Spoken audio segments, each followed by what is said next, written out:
Assalamualaikum siswa-siswi SMP Islam Al-Madinah. Semoga kalian semua dalam keadaan sehat walafiat. Amin. Kembali lagi dengan saya Dianika Afrinda Pratiwi sebagai guru PPKN. Pada materi pagi hari ini, kita akan membahas mengenai penetapan Pancasila sebagai dasar negara.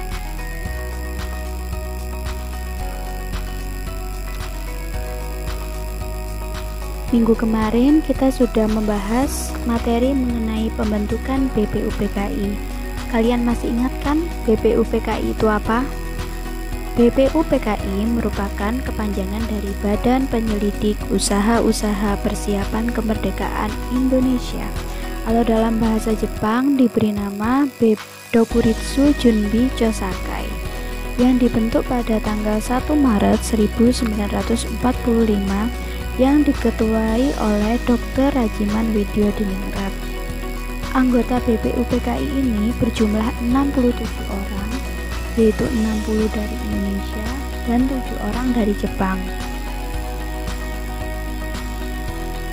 BPUPKI ini melaksanakan sidang sebanyak 2 kali. Yang pertama, sidang pertama yaitu merumuskan dasar negara. Yang kedua, yaitu membahas rancangan undang-undang dasar. Untuk materi pada pagi hari ini, kita akan membahas mengenai penetapan Pancasila sebagai dasar negara. Jadi, kekalahan Jepang pada Perang Dunia Kedua membuka kesempatan bagi Indonesia untuk mempersiapkan kemerdekaan. Jadi setelah BPUPKI ini melaksanakan tugas, BPUPKI ini dibubarkan dan dibentuklah PPKI pada tanggal 7 Agustus 1945.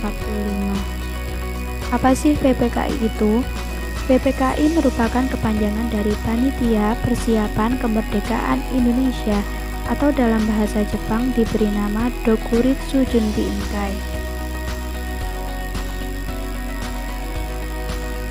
PPKI ini beranggotakan 21 orang dengan diketuai oleh Insinyur Soekarno dan wakilnya Dr. Andes Muhammad Hatta. Kemudian PPKI ini yang dibentuk oleh Jepang ditambah 6 orang menjadi 27 orang. Perubahan ini memiliki nilai yang sangat strategis karena PPKI murni dibentuk Indonesia untuk mempersiapkan kelahiran Negara Kesatuan Republik Indonesia, dan untuk memberikan kesan bahwa PPKI ini bukan bentukan Jepang lagi. Kemudian pada tanggal 9 Agustus 1945, Sekutu menjatuhkan bom atom di kota Hiroshima dan Nagasaki, dan akhirnya Jepang menyerah tanpa syarat kepada Sekutu. Sehingga pada tanggal 15 Agustus terjadi vacuum of power, atau nama lainnya yaitu kekosongan kekuasaan. Dengan tersiarnya berita menyerah Jepang kepada Sekutu, akhirnya golongan muda yang dipelopori oleh Soekarni, Khairul Saleh, Adam Malik, dan Kusnaini mendesak Insinyur Soekarno dan Dr. Andes Muhammad Hatta untuk segera memproklamasikan kemerdekaan Republik Indonesia. Tetapi terjadi perbedaan pendapat antara golongan tua dan golongan muda.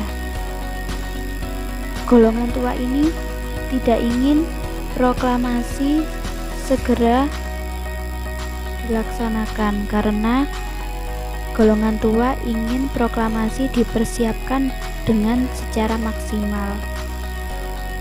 Sehingga pada tanggal 16 Agustus 1945, golongan muda membawa Insinyur Soekarno dan Dr. Andes Muhammad Hatta ke Rengas Dengklok. Tujuannya yaitu karena letaknya yang jauh sehingga pengaruh Jepang sangat kecil. Kemudian yang kedua, letaknya sangat strategis. Dan yang terakhir, merupakan kota kecil di Kabupaten Karawang dan letaknya jauh dari jalan raya.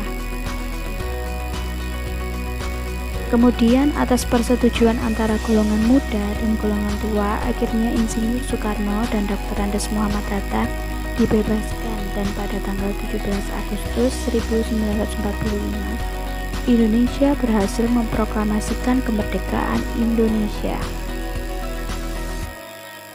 Sehari setelah memproklamasikan kemerdekaan Indonesia, pada tanggal 18 Agustus 1945,